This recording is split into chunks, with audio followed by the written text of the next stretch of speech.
En esta primera parte del documental ya han tenido ustedes oportunidad de conocer la Gran Pirámide por fuera y por dentro. Incluso han tenido el privilegio, permítanme utilizar ese término, de visitar lugares que habitualmente no visitan los turistas. Yo creo que hay datos, elementos suficientes para iniciar el debate, pero antes voy a presentarles a los invitados de esta noche. Nacho Ares, que es licenciado en Historia Antigua por la Universidad de Valladolid, que prepara su tesis doctoral sobre la visión grecorromana del mundo oriental o algo parecido. Sí, muy bien, esto es correcto. Tienes, aparte de muchos artículos, un libro muy interesante, Egipto el Oculto, y yo creo que nuestros espectadores van a poder disfrutar de tus conocimientos. También disfrutarán de los de Alberto Borrás, que en principio puede parecer por su profesión no muy vinculado a la Gran Pirámide, puesto que él es farmacéutico y químico. Pero, bueno, sus conocimientos, son muchos años que tenemos de relación, sus conocimientos sobre el mundo antiguo, la historia antigua y el tema de Egipto es profundo. Sus libros se han basado fundamentalmente en las energías libres y en la sugerencia, por no decir aportando incluso pruebas de que en el pasado se utilizaron energías que hoy desconocemos y que servirían para solucionar muchos problemas de los que esta sociedad tiene planteados. A mi derecha está Manuel Delgado, su profesión es realizador de televisión. Buenas noches. Buenas noches, pero hace unos años sintió la llamada de la Gran Pirámide. Es una de las personas que yo conozco más obsesionada por el tema, ¿no? Se ha convertido si no en el centro de tu vida, para eso está tu familia y tu profesión, pero después de ello es el tema más importante. Has estado en la Gran Pirámide, pues yo que sé, 30 veces, cuando menos. Conoces el tema en profundidad, has tenido la oportunidad, como veíamos en el documental, de filmar por primera vez ese pozo que no se había filmado hasta ahora. Es decir, hay muchos conocimientos por tu parte que van a ilustrarnos perfectamente para el debate. Y Andrés Averasturi, que has estado en Egipto. No, yo no tengo pánico a volar. Bueno. Pero ya tengo vosotros que me lo contáis. Mientras haya vídeos no hace falta ir. De acuerdo, pero sí es un tema que te interesa, lo hemos hablado en ocasiones y además yo creo que como en otros programas vas a saber hacer las preguntas que los... Voy a poner un punto de sensatez. Sí hace falta alguien sensato en una mesa de estas características. Como inicio del debate a mí me gustaría dejar una pregunta en el aire para que quien quiera la conteste. Cuando iba al colegio aprendía en los libros de historia que las pirámides estaban levantadas ahí por la soberbia de los faraones y que todas ellas eran tumbas. Pero después, al conocer un poco mejor el antiguo Egipto, y supongo que vosotros que lo conocéis mejor que yo tendréis una opinión al respecto, la sensación es que no necesariamente las pirámides fueron tumbas, ¿o sí? ¿Quién empieza? Es lo que te cuentan allí todos los guías de Egipto y también no solamente ellos, sino también la arqueología oficial, y así lo vemos reflejados en todos los libros de texto y libros universitarios que se manejan en todas las universidades del mundo, ¿no? Lo que pasa es que esta teoría choca con hechos bastante concretos en Egipto. Por ejemplo, algunas pirámides son absolutamente macizas, no tienen ni cámaras ni pasajes para acceso interior. ¿Cabe la posibilidad de que los tengan no se hayan descubierto? No, la pirámide del Kola, por ejemplo, o de Zawiya del Arián están absolutamente ya demolidas y no se ha encontrado absolutamente nada. No tenían cámaras ni nada, eran un monumento macizo. Efectivamente. Luego hay faraones que tienen varias pirámides. Es decir, luego podemos hablar de algo que también se comenta bastante, que es el enterramiento ritual, ¿no? Pues los faraones del Alto y Bajo Egipto tenían 2 tumbas, etcétera, ¿no?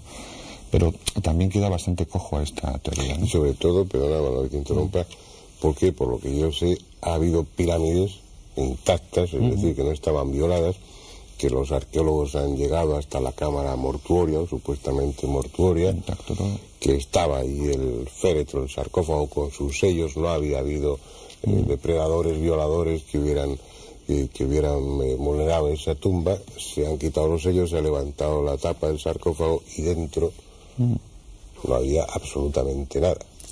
Y no solamente no había nada, creo que te estás refiriendo, por ejemplo, a la pirámide de Sekenheb en Saqqara, ¿no? Zacarías Gonin, el arqueólogo egipcio, creo que llegó a esa tumba en el año 57 o 58, ¿no? Entonces, precisamente quería el gobierno egipcio darle un bombo impresionante a este descubrimiento Y el día de la apertura del sarcófago, que por cierto es un sarcófago muy especial, no es un sarcófago que tiene la tapa arriba, sino que se corre un lateral que sube y baja, un sarcófago fantástico de basalto. Pues ese día pusieron luz y taquígrafos en la tumba, vinieron las autoridades egipcias, invitaron a todas las jerarquías del cuerpo diplomático de Egipto. Casi todas, Andrés y yo no estábamos. ¿No estabais allí?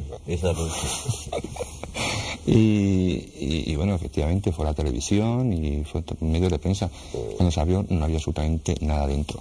Y había un dato, habría sido un momento ese, debió ser todos ahí pendientes de esa apertura, una broma con esa actitud morbosa de ver una momia. Fantástica, porque es que se habían encontrado ajuar funerario alrededor del sarcófago, e incluso encima del sarcófago había un ramito de flores colocado como si, no sé, la última ofrenda de algún ser querido al difunto que en teoría debía estar ahí dentro, ¿no? O sea, que estaba todo preparado para que efectivamente hubiera dentro. Dos preguntas. Si no eran tumbas, ¿qué eran? Y en todo caso, si no eran tumbas y había caja pero no había muerto, yo creo que ¿por qué? Aquí es donde tendremos que entrar un poco en el debate y sobre todo clarificar que no hay que confundir el motivo de nuestro programa, que es la Gran Pirámide y en concreto las pirámides de la meseta de Giza, con el resto de pirámides, en donde más o menos hay testimonios arqueológicos o fuentes escritas en donde se habla de enterramiento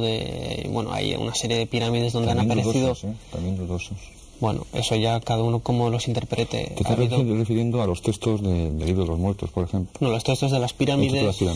Ha habido pirámides en donde han aparecido también o restos de la momia en el sarcófago o restos del ajuar, también de la momificación, vasos canopos. Vale, digamos, Nacho, entonces que no siempre las pirámides han servido de tumbas.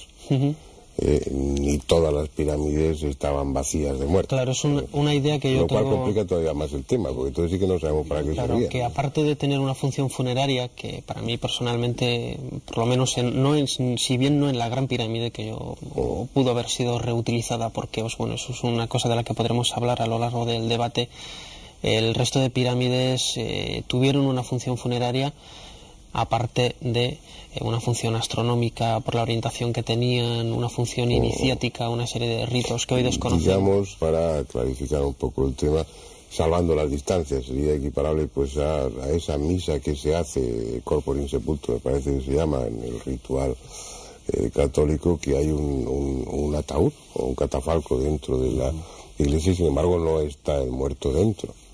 Estaríamos hablando de rituales en los que por un lado está el enterramiento físico del cadáver, de la momia, y por otro lado monumentos, en este caso pirámides, ligados a funciones religiosas que tienen que ver con la muerte del personaje, pero que no necesariamente obligan a que el muerto esté ahí, ¿no?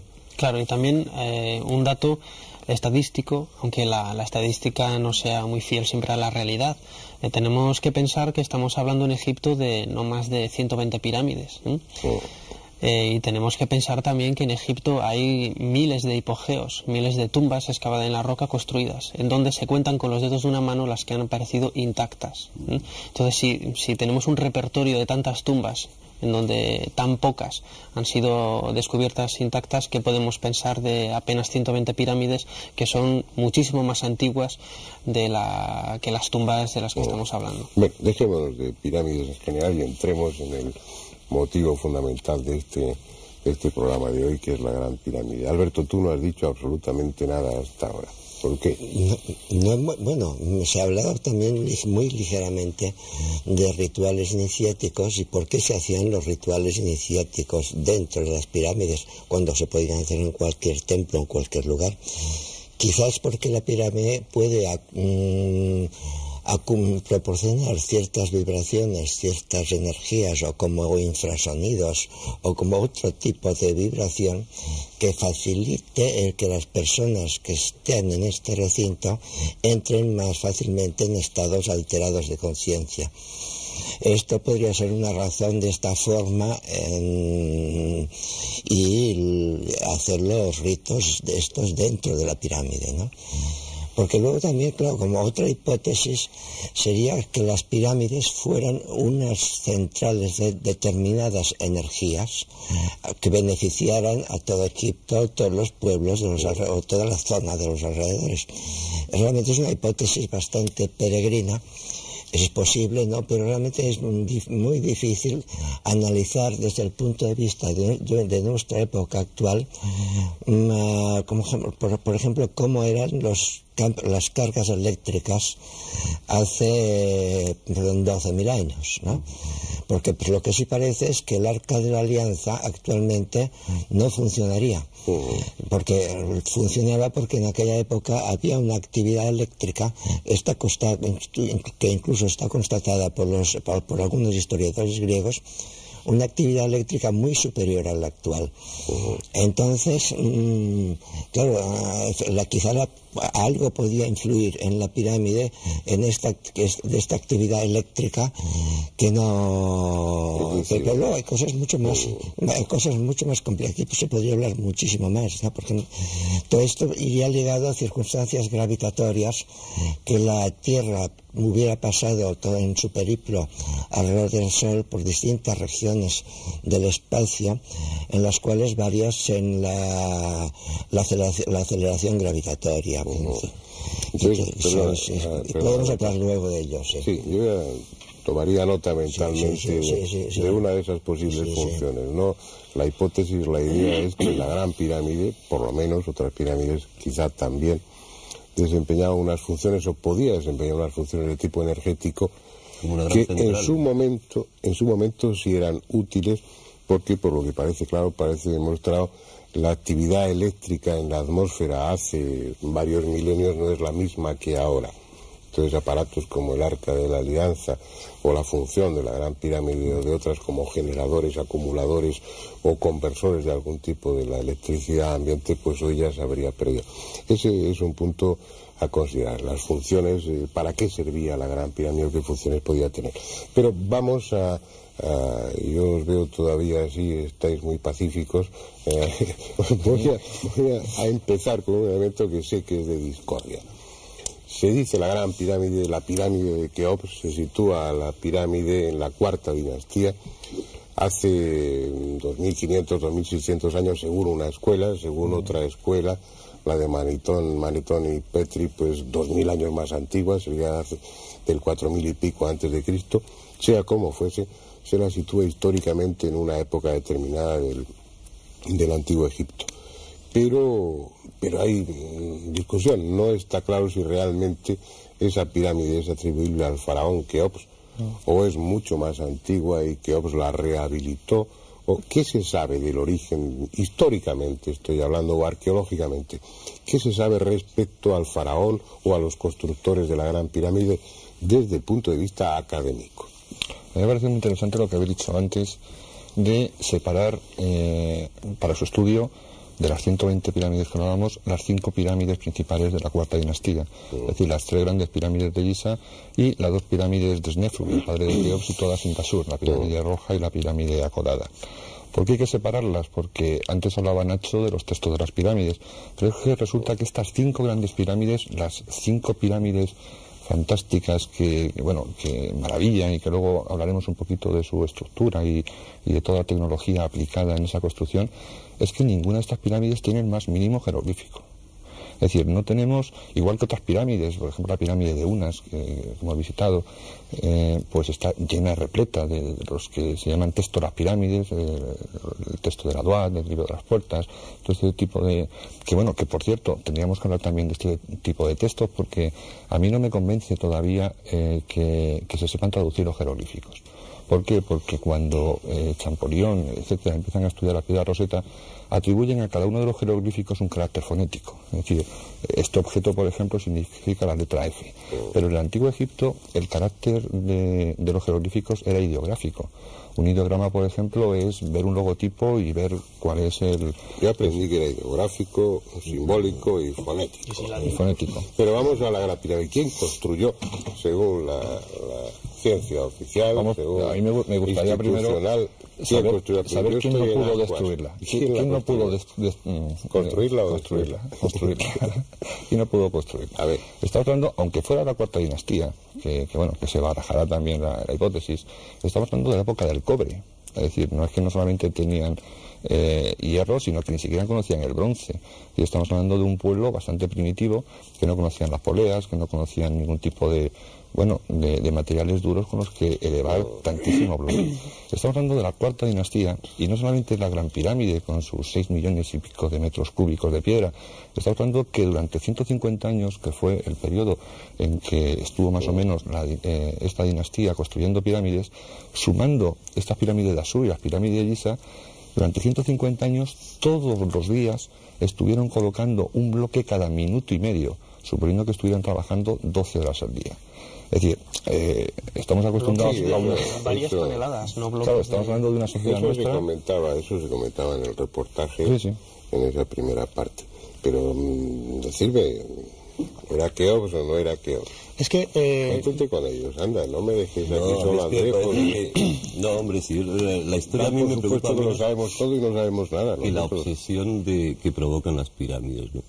Eso es lo que más me llama la atención. Es decir, que Manuel haya ido 30 veces a las pirámides, como decíamos al principio. No, 2 veces a Egipto y en las pirámides pues hay cientos. Y yo creo que os metéis en la teoría de las energías de Alberto, que son ganas de buscar explicaciones a lo que sencillamente no entendemos, ¿no? Y bueno, pues no se entiende cómo están las pirámides, no se sabe muy bien para qué servían, y entonces la solución es buscar energía, buscar extraterrestres, buscar pues respuestas a lo que no sabemos. Pues, yo qué sé, pues estarían allí para algo.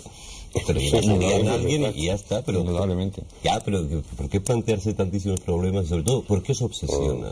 Es que hay un problema de base, yo creo. Partimos de la base de la Gran Pirámide y las pruebas arqueológicas de la técnica o la tecnología que tenían los egipcios en la cuarta dinastía hacia el 2500 a.C. para redondear, no cuadra ni de lejos con los requisitos mínimos para construir un monumento de estas características. Los arqueólogos ortodoxos hablan de que los egipcios eran muy pragmáticos, eran muy prácticos, muy útiles y tal.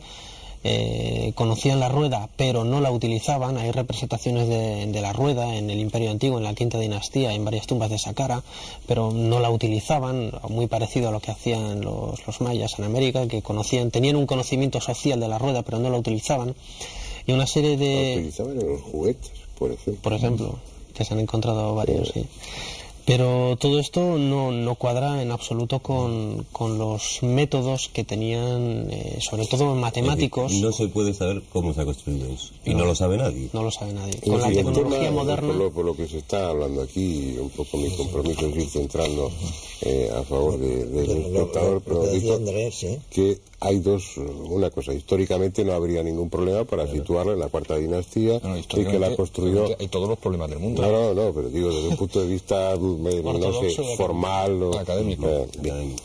Pero el problema viene cuando te pones a estudiar la Gran Pirámide, las pirámides de la cuarta dinastía, y en concreto la Gran Pirámide, y entonces cuando empiezas a ver que todo eso escapa al horizonte cultural que se le atribuye. Es decir, lo que tú estabas diciendo, si poseen nada más que el cobre, unos instrumentos de medida y unas cosas, como veremos en la segunda parte del documental, es absolutamente imposible que hayan construido la Gran Pirámide. Luego, si no han podido construirla en la cuarta dinastía, pues por eso estamos especulando, Andrés, porque hay que buscarle, está ahí, y se toca, y no se toca. Hay un hecho bastante ¿Alguien curioso. la hizo? Porque resulta que hay un principio que se suele decir y no se suele discutir porque es bastante evidente, que ninguna rama de la ciencia avanza si no avanzan todas las demás. Por ejemplo, el primer trasplante de corazón, el doctor Barnard creo que fue, ¿no? ¿Por qué pudo hacer ese trasplante? Porque habían avanzado la química, la farmacopea, por supuesto, la electrónica, la física, todo eso. ¿Por qué podemos mandar un cohete a la Luna? Pues porque no solamente avanza la aeronáutica, sino que avanza todo el sistema de comunicaciones, avanza la física. La industria textil, por ejemplo, es fundamental en los astronautas. Y tampoco te imaginas que un astronauta se lleve en la cápsula unas gallinas que tengas allí que matar y comérselas, porque también incluso, yo no sé si hay una ciencia gastronómica, pero también aporta su conocimiento y sus adelantos para que esta gente coma ahí arriba con toda la garantía del mundo. En cambio, en Egipto nos encontramos con una... Lo que no hay.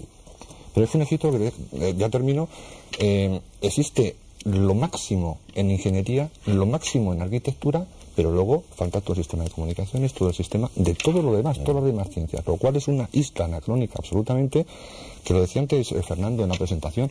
Quizá tendremos que plantearnos si eso está colocado ahí, no fue construido por Keops, y Keops fue un usurpador de ese monumento, que se hizo enterrar ahí, pues como grandes dignatarios de todos los tiempos han hecho enterrar en catedrales. La única explicación sería que eso estuviera de antes, hecho por otras civilizaciones, o la solución de los extraterrestres. Por lo menos vamos a centrar el tema en que no lo pudieron hacer. Eso no lo pudieron hacer ellos. Pero es que el problema es que nosotros, con nuestra tecnología moderna, tampoco podríamos hacerlo. Nosotros, en nuestra era espacial y en el máximo de ciencia que tenemos, sería imposible.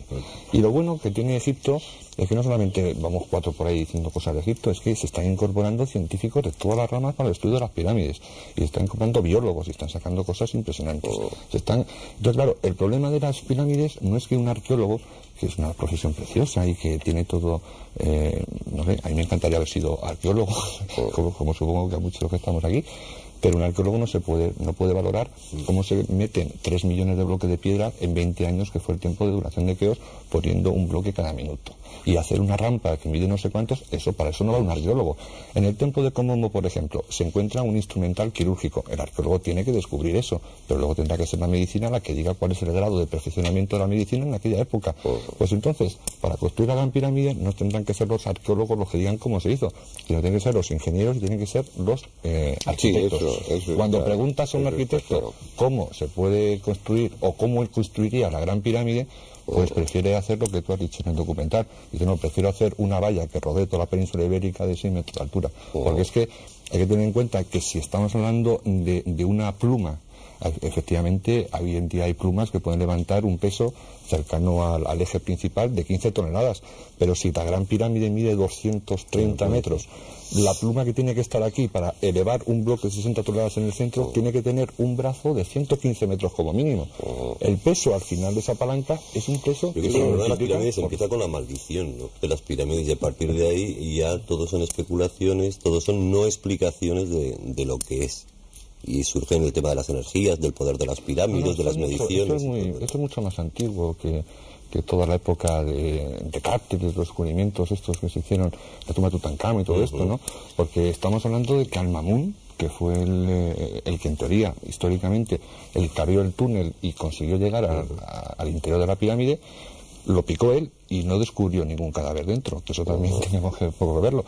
Estamos hablando que en el siglo IX, que fue aquel hecho, ya Al-Mamun iba buscando una especie de saber oculto en la Gran Pirámide, que, como decía Nacho antes, era un saber que se iba transmitiendo oralmente generación tras generación, y que atribuía a la Gran Pirámide unos conocimientos incluidos en sus proporciones, incluidos en sus medidas, relacionados con la astronomía. Ya en la época antigua ya se tenía la sensación, o el conocimiento, o el recuerdo, o la tradición de que la Gran Pirámide era mucho más que un monumento arquitectónico. Se hablaba incluso en esas leyendas árabes de cosas muy curiosas, de cámaras secretas en las que había hierro que no se oxidaba, se aludía al acero, que había vidrio que se podía doblar sin quebrarse, se estaba aludiendo al plástico, y algún otro tipo de cosas que eran desconocidas incluso en la época en la que esas leyendas empezaron a circular, o por lo menos quedaron escritas y publicadas. Pero bueno, me quedan pocos minutos para esta primera parte, pero sí me gustaría que, por situarnos, los espectadores y yo, pues Keops realmente existió, de eso no hay ninguna duda. Pero ¿qué se sabe? ¿Hay algo en la personalidad o en el reinado de Keops que haga pensar que fue un faraón especial y que sí pudo tener conocimientos para construir esa maravilla? No digo esto antes de tener que recurrir a otras hipótesis más desestabilizadoras. ¿Qué se sabe? Yo creo que todo lo contrario.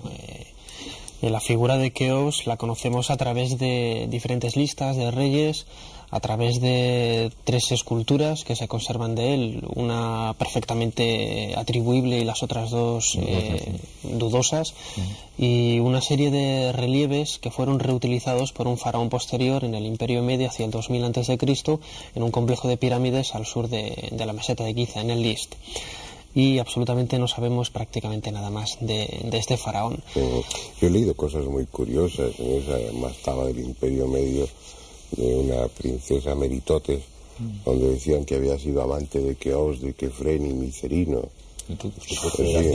Sí, pues fíjate, Keops gobernó 50 años más o menos, Kefren otros 50 y Micerino me parece fueron 6.